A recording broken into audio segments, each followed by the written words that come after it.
ሰላም ጤና ይስጥልኝ ውድ ቻናላችን ተከታታዮች፣ ዛሬ ወደ አንዲት ድንቅና ልዩ ምድር እንወስዳችኋለን። የከምባታ ምድር በሩቅ ሲታይ ዝም ብሎ የተፈጥሮ መሬት አይደለም። ይልቁንም በተፈጥሮ እጅግ ተጠንቅቃ የተሰራች ማራኪና እይታዋ ልብ የሚመስጥ ቆንጆ ሴት ትመስላለች። ዛሬ የዚችን ውብ ምድር ተፈጥሮ ሀብት፣ ተራሮቿን፣ ለምለም ሜዳዎቿን፣ ፈሳሽ ወንዞቿን፣ የከርሰ ምድር ሚስጥሮቿን አብረን እንቃኛለን። የከምባታን ተፈጥሮ እንደ አንዲት ቆንጆ ሴት አድርገን ብንመለከት ተራሮቿ የዚህች ውብ ሴት ዘውድና ማጌጫዎቿ ናቸው። በተለይም የከምባታ ኩራት የሆነው የሃምበሪቾ ተራራ በከፍታ ላይ ሆኖ አካባቢውን በግርማ ሞገስ ሲመለከት ቆንጆዋ ሴት በኩራት ቀና ብላ ያደፈቀችው አክሊል ይመስላል። ተራሮቿ በጭጋግና በነፋስ የታሸጉ አረንጓዴ ቀሚስ የለበሱ ይመስላሉ። እስከ ጫፍ ድረስ ባለው ለምለም እጽዋት የተሸፈኑት እነዚህ ተራሮች ለአካባቢው አየር አዲስ ሕይወት እያፈሰሱ ለምድሪቱ ልዩ ግርማ ሞገስ ድምቀት ይሰጣሉ። የከምባታን ሜዳዎች ተመልከቷቸው።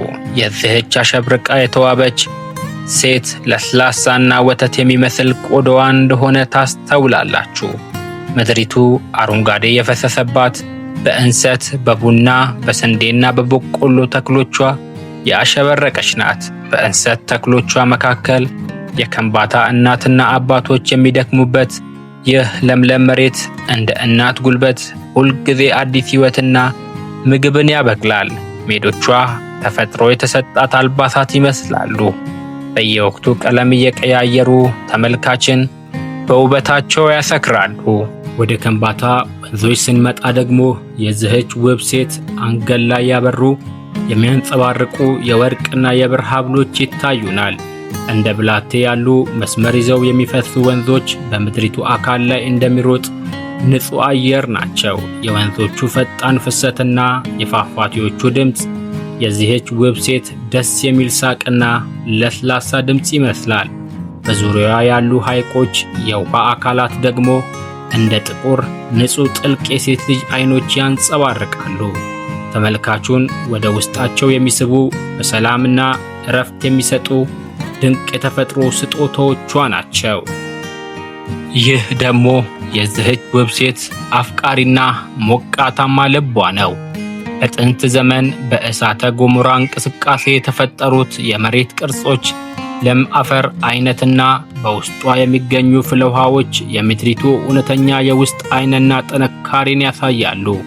ይህ የውስጥ እሳተ ገሞራ ሙቀት መሬት ሁልጊዜ ለም እንድትሆን፣ ፍለ ውሃዎቿ ደግሞ ሰዎችን የሚያድኑ ፈውስ የሚሰጡ እንዲሆኑ አድርጓቸዋል። እንደ ተፈጥሯቸው ሁሉ የከምባታ ሕዝብ ማህበራዊ ኑሮ ልብን ያሞቃል። በደቡባዊው ኢትዮጵያ ምድር የትጋት የህብረትና የጥንታዊ ስልጣኔ ባለቤት ወደ ሆነው የከምባታ ሕዝብ ዘንድ አሁንም በጥልቀት እንወስዳችኋለን። ከምባታ ሲባል ዝም ብሎ የቦታ ስም አይደለም። ከምባታ ማለት በቋንቋቸው ይህ ቦታ መኖሪያችን፣ መደገፊያችን ነው ማለት እንደሆነ ይነገራል። ዛሬ ስለ ህዝች ድንቅ ማህበረሰብ የጋራ ኑሮ፣ የጥንት እምነታቸው፣ ስለ ፖለቲካዊ ስርዓታቸው፣ የጦርነት ታሪካቸውና ስላሏቸው ታዋቂ ሰዎች በዝርዝር እንቃኛለን። የከምባታ ህዝብ በህብረትና በጋራ ኑሮ የሚታወቅ ስራ ወዳድ ማህበረሰብ ነው። በከምባታ ማህበረሰብ ዘንድ አንድ ሰው ብቻውን አይኖርም። በችግርም ሆነ በደስታ ጊዜ ማህበረሰቡ እንደ አንድ ልብ ሆኖ ይቆማል። የህብረት ሥራ በግብርና ወቅት ማህበረሰቡ ተራ በተራ የእርስ በእርስ እርሻን ያርሳሉ። የቤት መስራትና የመከር ስብሰባ ስራዎችንም በጋራ ይሰራሉ። እንሰት የከምባታ ህዝብ ህይወት መሰረት ነው።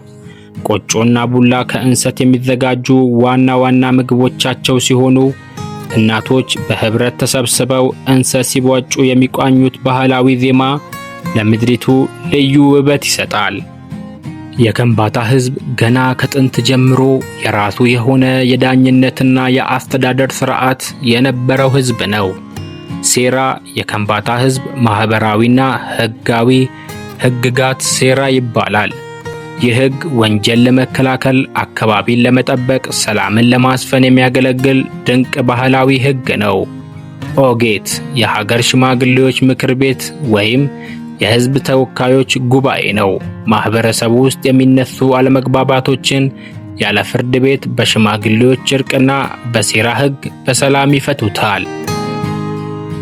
የከምባታ ሕዝብ በታሪኩ ነፃነቱና ግዛቱን ለማስከበር በርካታ ፈተናዎችን አልፏል።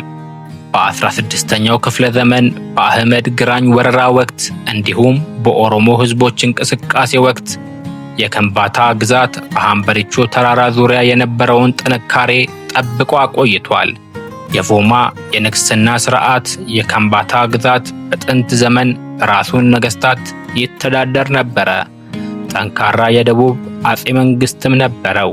ሕዝቡ ሀገሩን፣ ባህሉን ለማስከበር በጦር ሜዳ የነበረው ጀግንነት እስከ ዛሬ በባህላዊ ፉከራ ቀረርቶች ውስጥ ይነገራል።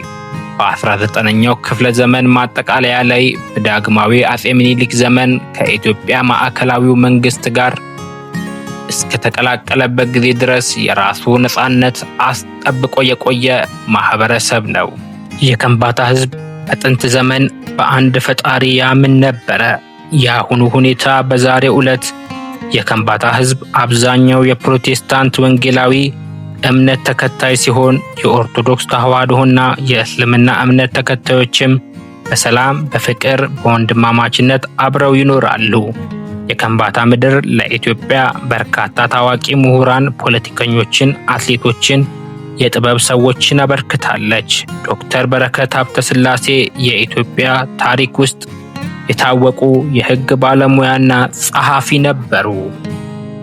የከምባታ ሕዝብ በእጅ ጥበብና በሽመና ሥራ እጅግ የታወቀ ነው። የሚያምሩት የባህል አልባሳት በራሳቸው እጅ ጥበብ ነው የሚዘጋጁት። በትምህርት ያላቸው ፍቅር በኢትዮጵያ ውስጥ ከሚገኙ ማህበረሰቦች መካከል የከምባታ ሕዝብ በትምህርት ከፍተኛ ፍቅርና ትጋት ባላቸው ሰዎች ይታወቃል። የትኛውም ገጠር ውስጥ ብትሄዱ ልጆቻቸውን አስተምረው ለትልቅ ደረጃ ለማድረስ ድንጋይ የሚፈነቅሉ እናትና አባቶች ታገኛላችሁ። በአሁኑ ሰዓት የከምባታ ዞን ዋና ከተማ ዱራሜ በእድገትና በልማት ጎዳና ላይ ትገኛለች። ሕዝቡም አሁንም ጥንታዊ የህብረት ባህሉን ሳይተው በንግድ፣ በትምህርትና በግብርናው ዘርፍ በስፋት እየተሳተፈ ይገኛል። ባህሉን፣ ቋንቋውን እና ስልጣኔውን ለትውልድ እያስተላለፈ በስፋት እየሄደ ነው። አዎ፣ የከምባታ ሕዝብ የትጋት፣ የህብረት፣ የሰላምና የጀግንነት ታሪክ ባለቤት የሆነው ድንቅ የኢትዮጵያ አካል ነው። ቪዲዮውን ከወደዳችሁት ላይክ ማድረጋችሁን አትርሱ። ስለ ከምባታ ሕዝብ ባህል ታሪክ ያላችሁን አስተያየት ደግሞ ኮሜንት ላይ ጻፉልኝ። ለቻናላችን አዲስ ከሆናችሁ ሰብስክራይብ በማድረግ የደወል ምልክቷን ተጫኑ። በቀጣይ በሌላ ድንቅ ታሪክ እስከምንገናኝ ሰላም ሁኑ።